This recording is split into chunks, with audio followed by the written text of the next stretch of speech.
అదే RTV app వార్తల్ని క్షణాల్లో చదివే అవకాశం ఉంటుంది. ఒక న్యూస్ పేపర్, ఒక టెలివిజన్ ఛానల్ మీ చేతుల్లో ఎప్పుడూ ఉంటాయి. ఎన్నికలు రాకముందే అడ్వాన్స్గా బహుశా తెలంగాణ 32 జిల్లాలు ఎక్కడ పెట్టకుండా ఆలోచించి ఒక ప్రిలిమినరీ మీటింగ్ డైరెక్షన్ ఇస్తూ గౌరవ శాసనసభ్యుల సమస్యలు తెలుసుకోవడం,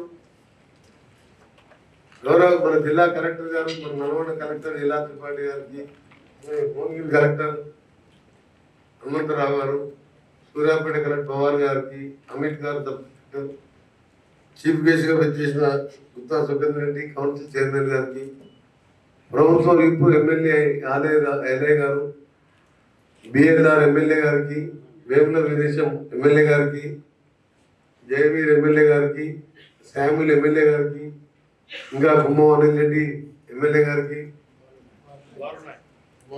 సీనియర్ శాసనసభ్యులకు,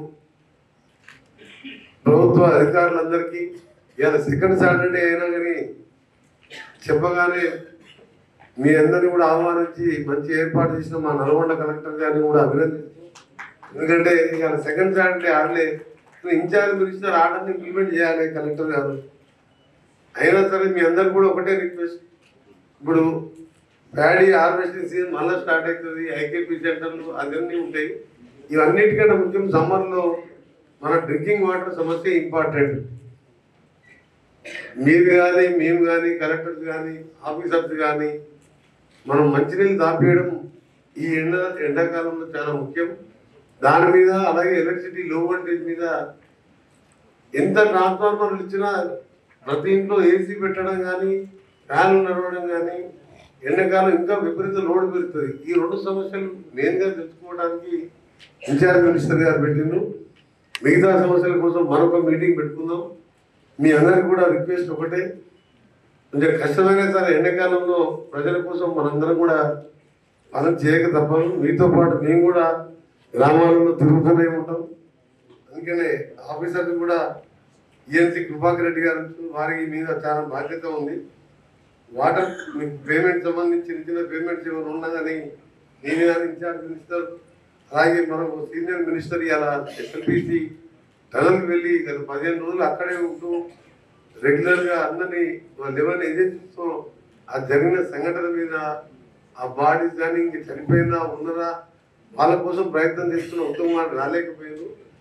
మన పద్మ సీనియర్ ఎమ్మెల్యే గారు వారి తరఫున 2 కాన్స్టిట్యూన్సీ వారే చూస్తారు కాబట్టి వారికి కూడా స్వాగతం పలుకుతూ, అందరికీ ఇక్కడ ఉన్న మహిళా ఆఫీసర్స్కి, మన తెలంగాణ తెలుగు రాష్ట్రాల్లో ఉన్న అక్కా చెల్లెలందరికీ కూడా అంతర్జాతీయ మహిళా దినోత్సవం సందర్భంగా శుభాకాంక్షలు తెలియజేసుకుంటూ, మా మంత్రి గారికి సీనియర్ మినిస్టర్ గారు కాబట్టి మీరు మీ అనుభవంతో సలహాలతో పాటు మా కలెక్టర్లకు కూడా ఇప్పుడు నిధులు ఇచ్చారు. ఇక్కడ కూడా డిఎంఎఫ్టీ ఫండ్స్ కూడా కలెక్టర్స్ ఎక్కువ డ్రింకింగ్ వాటర్ మీద ఫోకస్ పెట్టాలని, ఆ ఫండ్స్ మీద శాసనసభ్యులు కోరిన విధంగా అవసరం ఉన్న చోట అది ఇవ్వడం. ఇప్పుడే గ్రామానికి ఒక 10,000, 20,000 అవైలబుల్ ఉన్న ఫండ్స్ని బట్టి సూర్యాపేటలో కూడా బాగానే ఉంటుంది. నల్గొండ తక్కువ ఉంటాయి, భువనగిరిలో తక్కువ ఉంటాయి. ఏమండి ఆ భువనగిరి కలెక్టర్ కాదు మీకేమున్నాయి, నాకు కూడా తక్కువనే ఉంటుంది. భువనగిరి సూర్యాపేట కలెక్టర్కి ఎక్కువ ఉంటుంది. అది ఇన్ఛార్జ్ మినిస్టర్ గారు బాధ్యత తీసుకొని పాత నల్గొండ జిల్లాలో అంతటా కూడా వచ్చే విధంగా, ఎందుకంటే మన డ్రింకింగ్ వాటర్ సమస్య ప్లస్ ఎమ్మెల్యేలు కూడా ఎస్డిఎఫ్ ఫండ్. ఇప్పుడు మన మినిస్టర్ గారు చెప్తారు, మీరు మనం చేసిన ఎస్డిఎఫ్ బిల్స్ కూడా ఇప్పిస్తారు వాళ్ళు. మన సీఎం గారితో కూడా మాట్లాడిన దాని మీద. సో మనం నెక్స్ట్ ఇయర్ మార్చ్ మన తర్వాత వచ్చే నెక్స్ట్ ఇయర్ 25-26 బడ్జెట్ కూడా వాడుకోవచ్చు. ఇప్పుడే ప్రొసీడ్ మన కలెక్టర్ గారికి వాటర్కి సంబంధించి లెటర్ ఇస్తే వారు ప్రొసీడింగ్ ఇస్తారు. Canal widening, lining. ఎందుకనంటే ఈ సంవత్సరం సుంకిశాల నుంచి హైదరాబాద్కు డైరెక్ట్గా డ్రింకింగ్ వాటర్ పోయినప్పుడు మనకు 4 మోటార్ల నుంచి 24,000 క్యూసెక్ల నీళ్లు ఈ కెనాల్లో తీసుకుపోయేటువంటి అవకాశం వస్తుంది. అప్పుడు ఇవాళ మనం పెట్టుకున్నటువంటి ఉదయ సముద్రం కింద ఉన్న 1,00,000 ఎకరాలు కావచ్చు, ఇటు హైట్ పవన్లకు సంబంధించినటువంటి వాటికి కావచ్చు, వీటికి సమృద్ధిగా నీళ్ళు ఇచ్చేదానికి అవకాశం. కాబట్టి ఆ కెనాల్ వైడనింగ్ అండ్ లైనింగ్ మొదలైతే ల్యాండ్ ఎక్విజిషన్ అవసరం లేదు, వైడనింగ్ ఎందుకంటే ప్రీవియస్ గానే చేసి ఇవి ప్రధానమైనటువంటివి. తర్వాత ఉదయ సముద్రానికి సంబంధించినటువంటి బ్యాలెన్స్ కెనాల్స్ ను కూడా మేజర్ కెనాల్స్ పూర్తి చేసి కనీసం ఆ చెరువుల కన్నా టైప్ చేస్తే చాలా వరకు ఈ కరువు సమస్య లేకపోతే అండర్ గ్రౌండ్ వాటర్ సమస్య తీరు. ఎందుకంటే ఇప్పటిదాకా మన చర్చలు వచ్చిందంతా ఎక్కడైనా ఎండిపోయినాయి అని అంటే నిజంగా బోర్వెల్స్ అండర్ గ్రౌండ్ వాటర్ పడిపోవడం వల్లనే ఇవాళ కరువు పరిస్థితిగా ఉన్నాయి. వాస్తవం చెప్పాలి. కరెంటు విషయంలో కూడా చాలా మంది ఎక్కడ కూడా కరెంటు వల్ల ప్రాబ్లం లేదు, పొలాలు ఎండిపోవడం వల్ల. కొంతమంది నేను రైతులతో మాట్లాడాను, సార్ 5 గంటలు తక్కువ చేస్తేనే మంచిది, లేకపోతే రోజుకింత గ్రౌండ్ పడిపోతా ఉంది, ఉన్న పొందడానికి 24 గంటలు మన మోటార్ లాంగ్లోనే ఉంటుంది ఆటోమేటిక్ స్టార్టర్లతో అనేటువంటి అభిప్రాయం కూడా రైతులు చెప్తా ఉంటారు. కాకుండా 100ల కొద్ది కొత్త బోర్లు కూడా వేస్తారు. తర్వాత కెనాల్స్ మీద కూడా ఇంతకుముందు మా గౌరవ శాసనసభ్యులు భువనగిరి గారు చెప్పినట్టు 100ల కొద్ది మోటార్లు పెడతాం. దాంతోనే కరెంటు కూడా మీకు బాగా హెవీ లోడ్ వస్తుంది. మీరు చెప్పే లెక్కల ప్రకారం రోజు 16,000 మెగావాట్ల వరకు కన్జంప్షన్, పీక్ కన్జంప్షన్కి వచ్చింది అనేటువంటి విషయం చెప్తాం. ప్రభుత్వం రోజు 50-60 కోట్లు ఖర్చు పెట్టి పవర్ పర్చేజ్ చేస్తూ ఉందని చెప్తాం. కాబట్టి దీన్ని కూడా మనం ఏ విధంగా కంట్రోల్ చేయగలం? ఒక్కొక్క మోటార్ పిల్లాయిపల్లి కెనాల్ మీద కానీ లేకపోతే ధర్మారెడ్డి కెనాల్ మీద కెనాల్ మీద 10 కిలోమీటర్లు పైప్ లైన్ వేసి తీసుకుంటాం. వాడు ఇమీడియట్ గా పక్కకున్న తీసుకున్నాడంటే అర్థం ఉంటుంది. 10 కిలోమీటర్లు పైప్ లైన్ వేసి ఒక్కొక్క 40 HP 50 HP మోటార్లు పెట్టిన తర్వాత కింద అసలు స్థిరీకరించినటువంటి ఆయకట్టు నీరు రావట్లేదు. అవి పెద్దగా రైతులు కొనుగోలు పెడుతున్నటువంటి సమస్య. కాబట్టి దాని మీద ఎంతవరకు మీ ఎలక్ట్రిసిటీ డిపార్ట్మెంట్ కి సంబంధించిన వాళ్ళు మాత్రం ఈ పవర్ శాంక్షన్ లో ఖచ్చితంగా మీరు రెస్ట్రిక్షన్స్ పాటించాలి. మీరు అడగోలుగా మీరు కనెక్షన్లు ఇస్తున్నారు, అడగోలుగా మోటార్లు పెడుతున్నారు, కెనాల్ మీదకి నీళ్ళు తీసుకుంటున్నారు. మీరు పవర్ వేయకపోతే మోటార్లు వేసేది ఎక్కడిది? అది డైరెక్ట్ ఆర్ ఇండైరెక్ట్లీ కొంత కంట్రోల్ చేయాల్సినటువంటి అవసరం మాత్రం మీ మీద. దానివల్లనే ఇక ఆయకట్టుకు నీళ్ళు వస్తాయి, కరెంటు మీద బటన్ తగ్గుతుంది, ప్రభుత్వానికి చెడు కదా. 3 రకాలైనటువంటి ఇష్యూస్ ఒక కరెంటు వల్లనే ఉన్నాయి. కాబట్టి ఇక్కడ ఉన్నటువంటి 3 జిల్లాలకు సంబంధించిన ఎస్సీలు కానీ డిఎల్ కానీ దాని మీద ఒక ప్రత్యేకమైనటువంటి శ్రద్ధ తీసుకుంటే తప్ప, ఆ ఎమ్మెల్యే గారు చెప్తారు కొంత పవర్ కట్టనే చేయడానికి కెనాల్స్ మీద ఉన్నటువంటి మోటార్లకి అది కూడా మేము చేయొచ్చు. కాబట్టి దాన్ని ఇమీడియట్ గా చేస్తే కొంత మనకు ప్రాబ్లం సాల్వ్ అయ్యేటువంటి అవకాశం. అదేవిధంగా దీంట్లో ఎన్ఆర్ఈజీపీకి సంబంధించి కూడా చిన్న చిన్న మూసీ కెనాల్స్ మీద కావచ్చు, చిన్న చిన్న పల్లె కాలువలు కావచ్చు, వీటిలో ఎన్ఆర్ఈజీపీ కింద కాలువలు క్లీన్ చేసుకునేటువంటి అవకాశం ఉంది. దాంట్లో కనుక మీరు పెట్టినట్టయితే ఆ చిన్న చిన్న కాలువలు, ఎందుకంటే దీంట్లో ఎన్ఆర్ఈజీపీలో మనకు ఉన్నటువంటి ప్రాబ్లం ఏంటంటే మిషనరీ పెట్టొద్దు అనేది ఒక కండిషన్. కాబట్టి దానివల్ల ఇబ్బందులు వస్తాం. దాన్ని కూడా ఎగ్జంప్షన్ ఏమైనా తీసుకునేటువంటి అవకాశం ఉంటే చూడండి.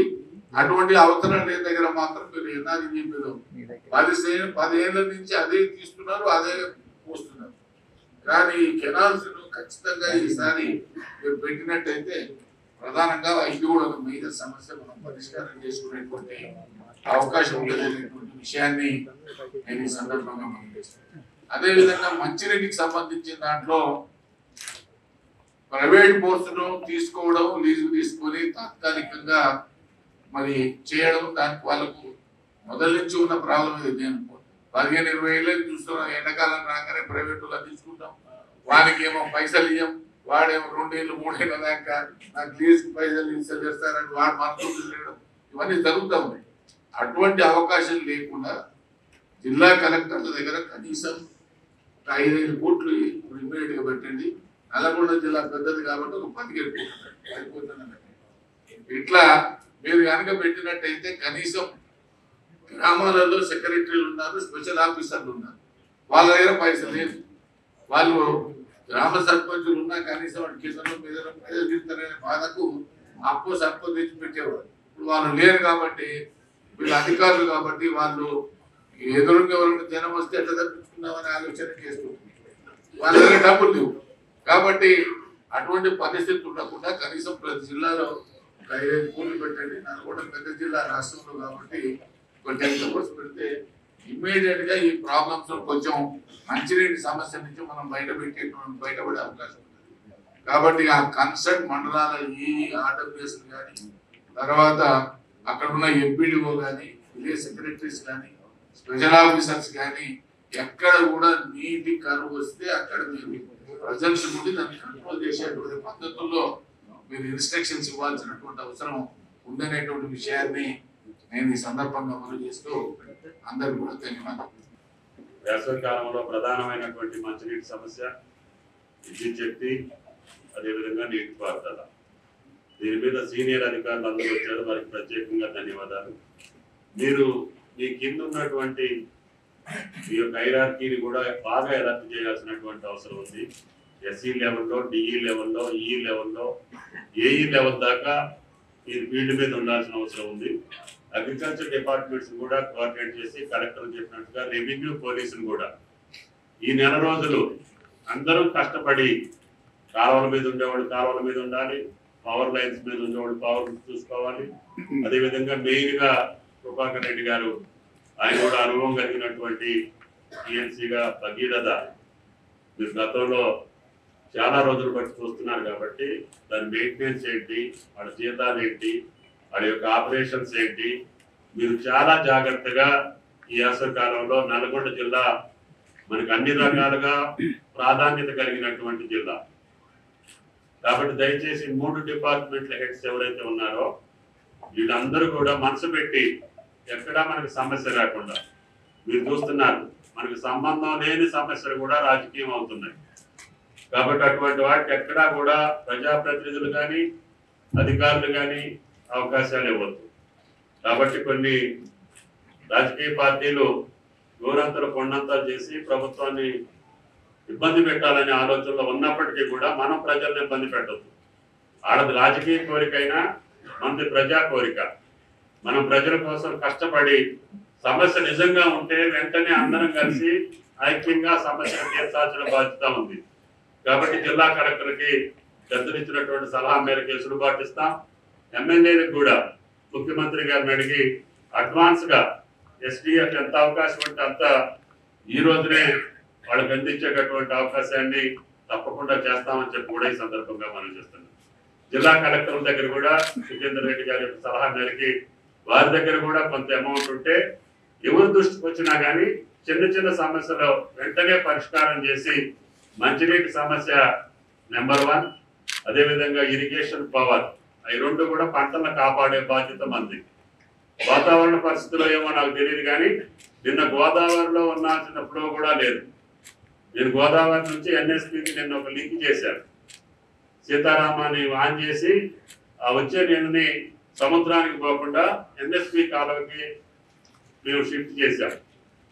అక్కడ 1500-1600 క్యూసెక్లకి దాని పరిమాణంతో మన ముఖ్యమంత్రి గారితో శంకుస్థాపన చేసి కేవలం 6 నెలల్లోనే సీతారామ కెనాల్ నుంచి నాగార్జున సాగర్కి లింక్ చేశాం. చివరి భూభాగాలకు 4-5 నియోజకవర్గాలకి ఫీడ్ చేసి పంటలను ఎండకుండా చూడాలని. అదేవిధంగా ఉన్న నీళ్ళని మీరు మానిటరింగ్ కరెక్ట్గా చేయాలి. కాలువలు బాగలేవు, స్లూయిస్ బాగలేవు, షట్టర్స్ క్లోజ్ అయిపోయి అన్ని ఇబ్బందుల్లో కూడా ఉంటాయి. నీళ్లు వేస్ట్ అవుతున్నాయి, వాగులు వంకలలో ఫుల్లుగా వెళ్తున్నాయి. అంటే మనం పైన నీళ్లు వదలక కాదు, సిస్టమ్ కరెక్ట్ లేక కెనాల్స్ అన్నింటినీ కూడా ఇందాక పెద్దలు చెప్పినట్టుగా మెయింటెనెన్స్ లేక అవన్నీ కూడా ఛిద్రమైపోయి మీ కంట్రోల్లో కూడా లేదు. నీళ్లు చివరికి పంపించాలన్నా కూడా ఏ లెవెల్కి పంపించినా ఆ కెనాల్లో నీళ్లు చివరికి వెళ్ళట్లేదంటే కొద్దిగా మనసు పెట్టాల్సిన అవసరం ఉంది.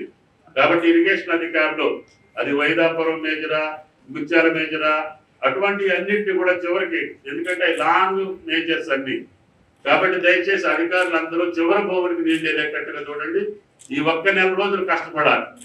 ఎందుకంటే నోటికి వచ్చిన పంట ఎట్టి పరిస్థితుల్లో కూడా నష్టపోకూడదు. అది లిఫ్ట్ ఇరిగేషన్ కింద లేకపోతే గ్రావిటీ కిందన ఎక్కడ పంటలు ఉన్నా సరే పవర్ జాగ్రత్తలు తీసుకోవాలి, ఇరిగేషన్ జాగ్రత్తలు తీసుకోవాలి. దయచేసి మీ కింద అధికారులను అలర్ట్ చేయాలి. ఈ మధ్యకాలంలో కొంత ఎనర్జీ వచ్చింది, ఎవరిని కూడా ఫీల్డ్ మీదకి వెళ్ళట్లేదు.